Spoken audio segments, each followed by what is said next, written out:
Taya, Namora Tanataya.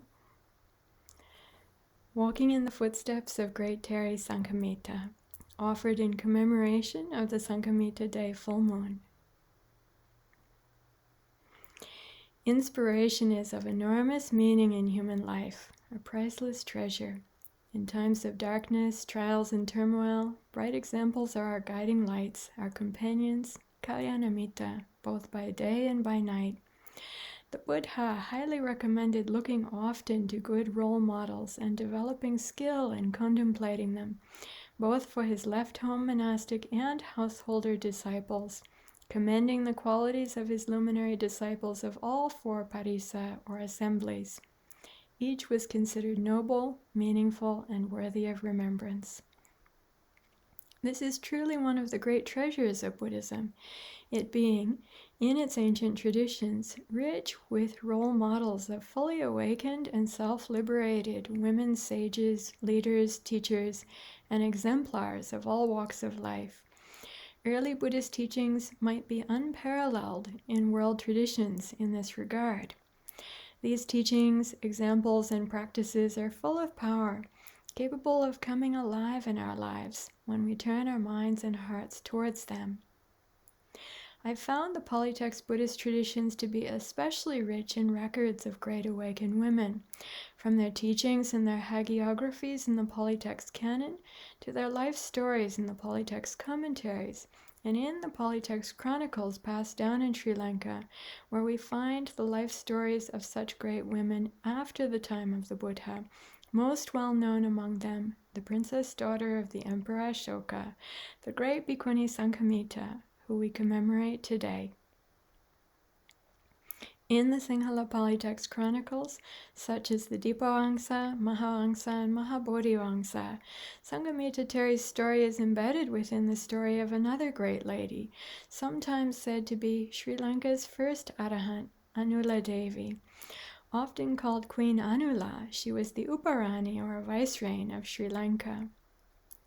Anula Devi, while listening to the Buddha's teachings from the Satya Samyutta as taught by the Arahant Mahindra shortly after he arrived, realized stream entry one day and then stream winning the next day. She then requested ordination into the monastic Sangha. Not only Anula Devi, but hundreds of ladies of the royal household and of her entourage who joined her gained insight and entered the Arahant path listening to the Dhamma together. The chronicles record 1,000 women who asked to enter monastic life. At this point, the images here are all still imagination. Anula Devi expressed her wish to enter monastic life to her husband the viceroy, who expressed this to the king, who in turn expressed it to their teacher, the great Arahant Mahindra. It's noteworthy that at no point is Anula Devi denied in this story, nor disparaged and told she's being arrogant, nor that she'd better support the male Sangha and be reborn as a man, nor that she should await the future Buddha Maitreya. Rather, the Venerable Mahindra recommends calling upon his sister, a bhikkhuni of great wisdom, Sanghamittā, also mentioning a number of other bhikkhunis of exemplary qualities by name, recommending them to come as well. And he asked for the Sri Mahabodhi, the tree under which the Buddha was awakened, to come. Arrangements were set in motion. This then sets the stage for the story of Sanghamittā Theri's journey. Let us now follow in her footsteps. We begin at the feet of the Sri Mahabodhi tree, under which the Buddha was awakened, with the Emperor Ashoka establishing a cutting of the southern branch, Sanghamittā having announced her acceptance of the mission. Overview of the land and river route through India on the left, and the sea route on the right. After a week of travels in India and then a week at shore preparing, during which the Sri Mahabodhi sapling was ritually coronated, the great company's sea voyage was launched on the first day of the brightening half of the month of Maggasira in Pali. This great painting from Wat Po in Bangkok, Thailand, depicts Sanghamittā and the Sri Mahabodhi tree's journey, showing the great launching on the Indian side. We see Sanghamittā in the upper left, the Emperor Ashoka's departing homage to the Bodhi tree on the lower left, and then in the bottom center, the Emperor Ashoka going into the water to lift up the Bodhi tree and raise it into the ship in which Sanghamittā Therī, the Bhikkhunis, and the whole mission have already boarded, followed by their departure in the upper right. Here we see in the upper right, and in the insert, more famously, Sri Lankan King Devanam Piyatissa, deep in the water, receiving the Sri Maha Bodhi tree sapling on the Sri Lankan side, as per the Mahavamsa. The great reception in Sri Lanka in multiple stages along the journey is depicted here, from the northern seacoast at the Jambukola port, and in 5 stages along the way to Anuradhapura. The great reception has been perhaps the most evocative scene in the Sri Lankan consciousness in the past 2 centuries, repeated countless times. One of the most famous depictions is the noble and magnificent great wall mural of the ancient Kelaniya Raja Mahavihara by artist Solis Mendes, whose beautiful paintings fill this temple's galleries. This image in gold of the Great Reception is enshrined inside the reliquary Chaitya at Sumatipala Meditation Center in Sri Lanka. The beautiful and graceful contemporary Sri Lankan image featured in our commemorative program today. Last year, when I found this image in a Google image search, I could only find one. This year, they have spread widely. How inspiration spreads. Sanghamitta's journey from Jambukola port to the ancient capital of Anuradhapura in Sri Lanka, an overview and close-up of the beginning of the Sri Lankan journey. First stop, port of Jambukola. This commemorative site was recently re-established after the original ancient Samudradhana Sala site was lost. Second stop along the journey, per Sri Lankan traditions, the Sri Bodhi Dakshinarama in Vaunia along the Kandy Jaffna highway. Third stop is an overnight at the ancient Tantrimale Raja Mahavihara, formerly known as the village of the Brahmin Tiwanka and Mahavamsa. The painting on site shows Brahman Tiwanka planting one of the first 8 fruits of the Sri Mahabodhi tree, still alive there today. Stop 4, the Pachinatisa Vihara, per the Mahabodhivamsa Chronicle, the final place of Bodhi rest before entering the capital of Anuradhapura. The journey took 4 days. Actually, for the 5th stop, there are 2 traditions. First, the aforementioned stop according to the chronicles, and second, according to local traditions, the ancient Great Northern Road by which the Great Company arrived is none other than the road now called Sanghamittā Mawata, named after Sanghamittā Therī, and the route she took to enter the citadel with the Sri Mahabodhi tree through the northern gate. We show this route here as well. 5th stop continued. The first tradition has Sanghamittā Therī, the Bodhi and great retinue coming to the Patama Chaitya before entering the citadel by the north gate. This was the site built by King Devanam Piyatissa to mark Mahinda Thero's first arrival to Anuradhapura. The ancient Patama Chaitya site has recently been lost. We've used old maps here to try and find it again.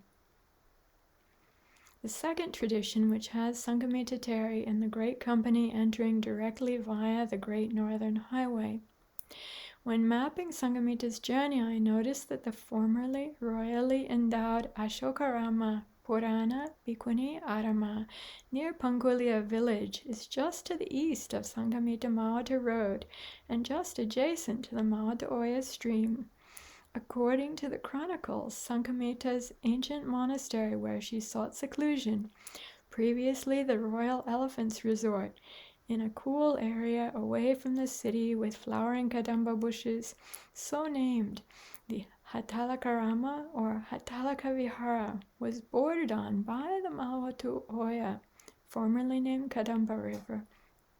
Could this be Sanghamittā Therī's long-lost monastery, her self-chosen secluded dwelling? I also question, due to the proximity to the later built Abhayagiri Vihara and this Bhikkhunya Rama's 1,000-year history of royal patronage, whether this may also have been the monastery of Tisara Theri, also known as Devasara Theri, who famously traveled by ship from Sri Lanka to China in the 5th century of the Common Era to establish dual ordination for the Chinese Bhikkhuni Sangha. First map here, from the north gate we pass through the citadel and emerge via the south gate, Sanghamittā Mahata Road. The second, we then pass Sanghamittā Stupa. The third, onto Sri Maha Bodhi Road. We enter the Jaya Sri Maha Bodhi Court, coming to the end of our journey.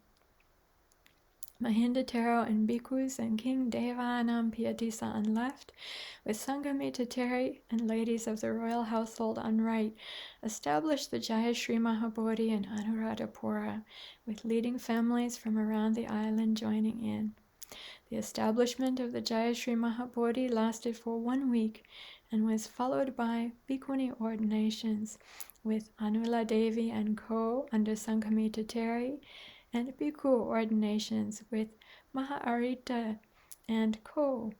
under Mahindotero, after which there came to be many, many arahants of both Sanghas in Sri Lanka. The Venerable Jaya Sri Mahabodhi tree of Anuradhapura, established in 288 BCE. Journey's end for Arahant Sanghamittā.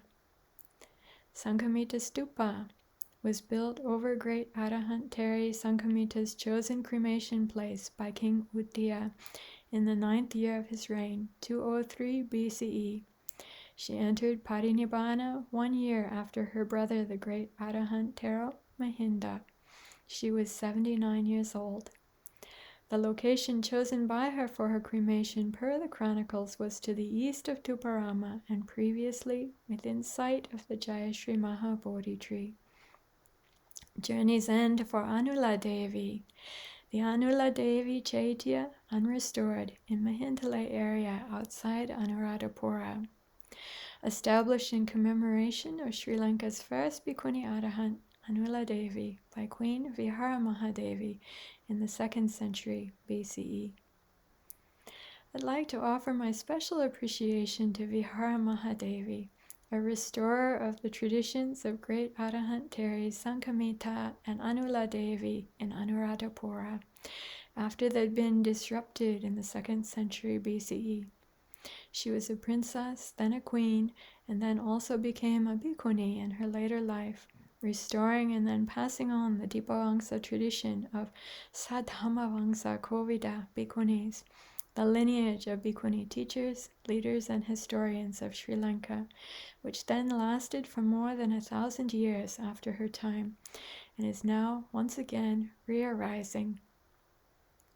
The end of walking in the footsteps of great Theri Sanghamittā. Chirangarakantu loka sasanang. May the right teaching, practice, and fruits of the Buddha's dispensation last long in our world. Sadhu, sadhu, sadhu.